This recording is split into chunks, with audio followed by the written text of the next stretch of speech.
We tend to think about history, through established nations, right? Right. The big players, the countries we know. But imagine this, a self-governing Hebrew nation actually thriving within cities like Pisa and Livorno in Tuscany. Yeah, for almost 2 centuries. It's a really fascinating story and one that's not often told. Right there in Renaissance, early modern Italy. Exactly. And it's largely untold. And what's really striking, I think, is just how much internal autonomy this Hebrew nation actually managed to have. Mm-hmm. So for this deep dive, we're really digging into the historical documents, the records that detail how these Jewish communities, first in Pisa and then Livorno, organized themselves and, ran their own affairs. Right. So our goal today, for you listening, is to try and understand how this unique structure even came about. Yeah, what powers did it actually hold? What kind of challenges did they face? It's about uncovering this, kind of hidden piece of the past and hopefully getting some surprising insights along the way. Okay, so let's unpack this. Where did it all start? What were the sparks? Well, the story really kicks off with the economic ambitions of Cosimo back in the mid-16th century. Okay. He looked at Pisa and saw it was, declining a bit. And he recognized Livorno's potential, big potential, as a major port on the Mediterranean. So a strategic move. Definitely. His strategy was basically attract new people, boost trade. Yeah. So the core thing here, is that this Hebrew nation wasn't just born out of, pure tolerance. Uh-huh. It really came from Cosimo's pretty shrewd economic plan to get Pisa, and especially Livorno, buzzing. Okay, that makes sense. And that leads us to the early sources, doesn't it? We see these invitations going out, around 1548? Yeah, around then, invitations to Jews and new Christians expelled from Portugal. Right, but there's a twist there, isn't there? A nuance. There really is. We have this later report from 1811, actually, by Francesco Bartolozzi. He looked through the Medici archives. Okay. And he found that while, yes, the privileges were officially for the Portuguese, they were primarily aimed at the crypto-Jews among them. So people forced to convert, but secretly Jewish. Exactly. Yeah. Individuals who'd been forcibly converted to Christianity, but, secretly kept their Jewish faith, their practices. Cosimo even promised them protection. Protection from the Inquisition. Yes, under Tuscan law, crucially. But there was a condition. Which was? They had to keep up appearances, outwardly seem Christian. Wow. So living this kind of double life must have been incredibly delicate. Extremely. And we even find hints, potential evidence of these Portuguese crypto-Jews in Pisa.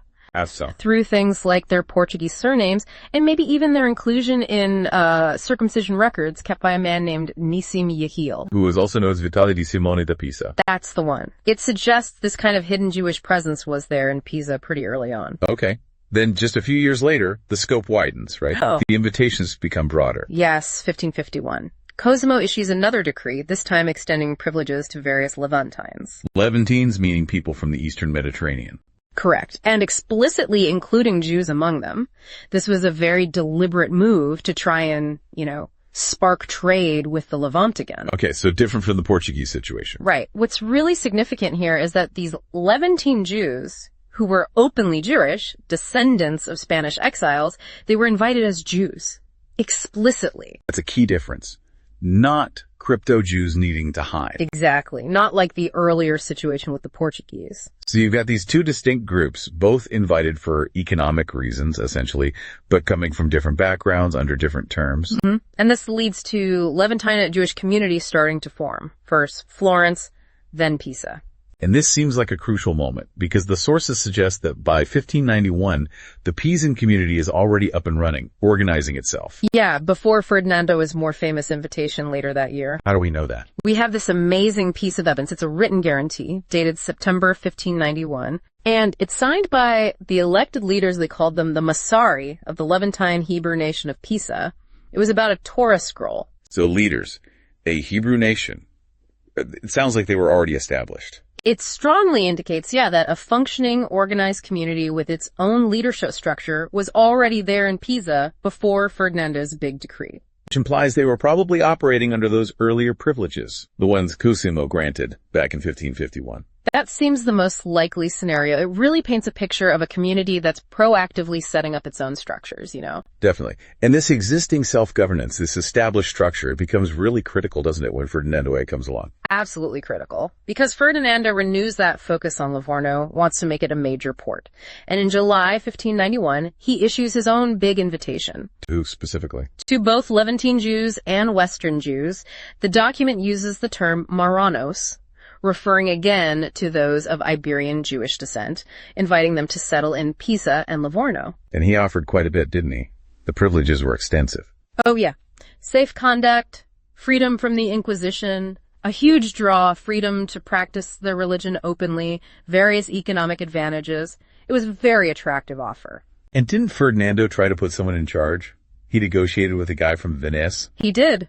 A Venetian Jew named Magino di Gabriello. Ferdinando appointed him as a kind of general consul for the Jews in Pisa and Livorno. An overseer. Sounds like trying to centralize things. That seems to have been the idea. But this appointment giving a consul significant powers, like veto power over the community's own elected Massari, control over brokers. Uh-oh. I can see where this is going. Exactly. It was met with really strong opposition from the Levantine community already established in Pisa. Because they already had their own system. Precisely. They were absolutely determined to protect the autonomy they'd built and prevent this kind of external control being imposed on them. Makes total sense. Yeah. You build something yourself. You don't want an outsider suddenly running the show. So what happened? Did the resistance work? It did remarkably well. The Pisan community's pushback was successful. Those 1591 privileges, they had to be significantly revised. How so? The consul's main powers, the veto and broker control, were basically abolished. Some powers were even transferred to the Massari, the community's leaders. Wow. And get this, the Pisan community even adopted its own internal statute, a haskama, forbidding any Jew from even seeking that position of consul. Seriously? Yeah, under penalty of excommunication and a hefty fine. It really shows how committed they were to governing themselves. That's basically drawing a line in the sand. A declaration of self-governance. Okay, so they fought off external control. How did this, Republic of Pisa actually work inside, say, in the early to mid-17th century? So the Pisan Jewish community, they called themselves a holy community, organized itself around these elected leaders, the Massari. Right. And this model, it reflected a pretty traditional Jewish approach, a sort of religious democratic model of self-governance that had deep roots. These Massari, how are they chosen? They were elected every year, usually from the more educated, experienced, and often wealthier members of the community. And big decisions, how are those made? They had community assemblies called haskamat. These were basically meetings where they'd discuss important stuff, agree on statutes, make collective decisions. Sounds reasonably democratic on the surface. Yeah. But I imagine there were tensions, internal disagreements. Oh, definitely. One big issue was about who actually counted as a real merchant. Why did that matter? Because only real merchants initially had full voting rights.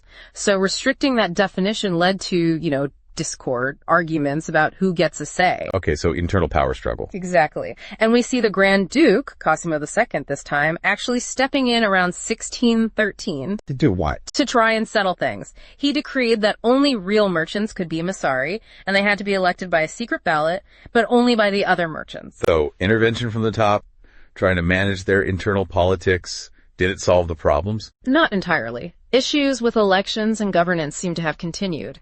Because a few years later, 1618, Cosimo II had to step in again. What now?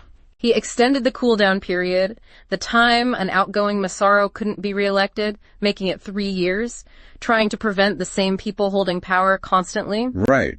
But the disputes kept happening. Apparently so, because by 1637, things were still contentious enough that the Grand Duke took a much bigger step. Which was? He transferred the responsibility for actually running the Massari elections to his own official, the Commissioner of Pisa. Oof. That sounds like a major hit to their self-governance. It really was, a significant blow to their autonomy. How did the Pisan community react to that? They must have pushed back. They absolutely did. Understandably, they resisted this erosion of their independence. They saw it as a violation of their traditions, their minhajim. Were there compromises? There were some compromises reached about, overseeing the process, but the overall trend was clear. The Grand Duke's influence was growing steadily. And what did that look like by the mid-17th century?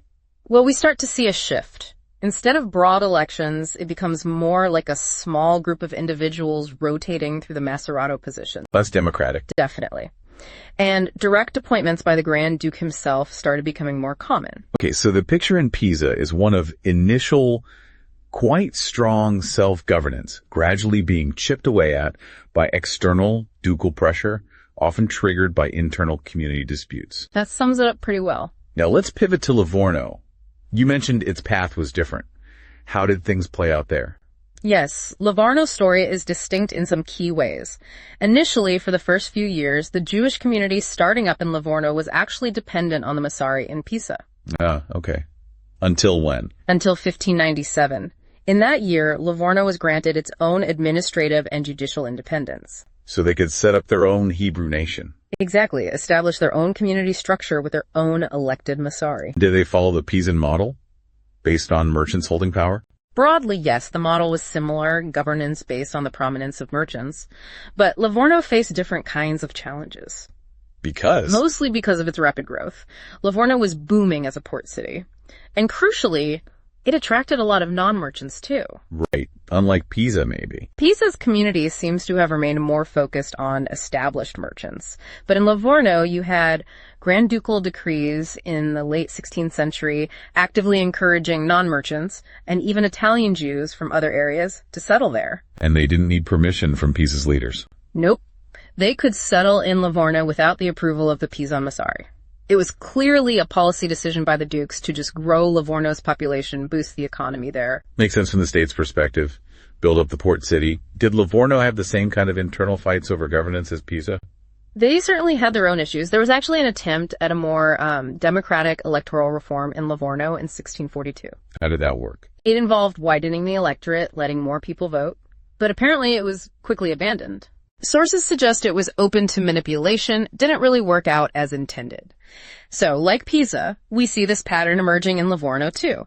Increasing involvement from the Grand Duke in appointing the Massari from the mid-17th century onwards. So, even with different starting points and demographics, both communities eventually saw the Grand Duke playing a bigger role in who led them. Yes. The trend in both cities was towards less internal autonomy and more external control over time. Okay, so by the late 17th century, what did this shift, this move towards oligarchy and external control actually look like on the ground, especially in Livorno, which was larger? Well, in Livorno, the workload and responsibilities of the Massari just kept growing. It became too much for just a few individuals. They needed a bigger structure. Exactly. In 1663, they created a larger governing body, initially 12 deputies. Okay. This body later expanded, first to 18, and then eventually to 30 members. It became known as the Congress of 60, although it had 30 members, confusingly. Right. And how did this affect the traditional governance? The key thing is that the Grand Duke had to confirm these 12 deputies. This marked a really significant step away from the old model of the Democratic Community Assembly making all the decisions. So power is consolidating into a smaller, state-approved group. Precisely. And the election process for the Massari themselves changed too. Nominations started coming from the existing Massari, from these 12 deputies, and eventually from the Congress of 60. But who made the final choice? Ultimately, the Grand Duke made the final selection from the nominees. So less and less direct election. Much less. And we also start seeing the Grand Duke granting exemptions, letting prominent individuals avoid holding office if they didn't want to. Which could lead to? Sometimes it led to a kind of de facto hereditary succession, where positions tended to stay within the same few powerful families. Got it. So by the end of the 17th century. By the late 17th century, direct involvement by the Grand Duke in appointing the Massari had pretty much become the standard practice in both Pisa and Livorno.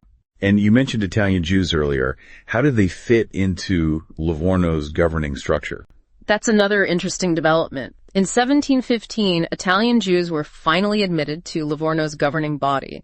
There had been resistance initially from the established Spanish and Portuguese Jewish families. But eventually they were included. Yes, which again shows how the community's dynamics were evolving and how external ducal influence could shape even the composition of the leadership. It really feels like the arc bends from significant self-rule towards increasing state control over these communities. That's definitely the trajectory. Okay, so as we sort of wrap up this deep dive, looking back over this whole story, What are the main takeaways for you? Well, I think the journey of this Hebrew nation in Pisa and Livorno it's really compelling. You see it start because of specific economic needs, specific privileges granted by the state. Right, the initial autonomy. Exactly.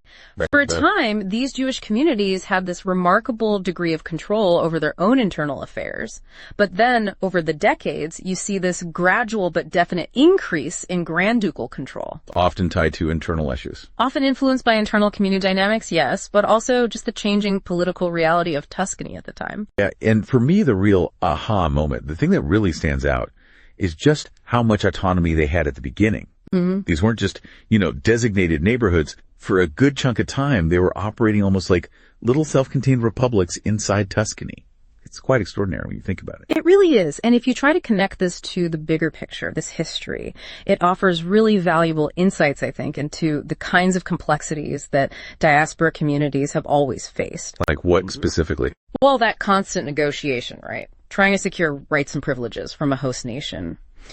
The internal challenges of actually maintaining self-governance, and that constant push and pull between your own communal identity and the demands or influence of external powers. That definitely resonates. Mm-hmm. Which leads to maybe a final, more provocative thought for you, the listener, to mull over. Mm-hmm. What does this eventual increase in the Grand Duke's control tell us about how sustainable these kinds of autonomous entities really are in the long run when they exist within a larger state? That's a great question. Were those internal divisions we talked about in Pisa and Livorno, were they the main reason things shifted? Or was it just sort of inevitable given the way political power was consolidating in Tuscany anyway? Yeah, it makes you wonder about that delicate balance, doesn't it? Between a community holding on to its distinct identity and traditions and the sovereignty, the ultimate authority of the nation that's hosting it. Something to think about.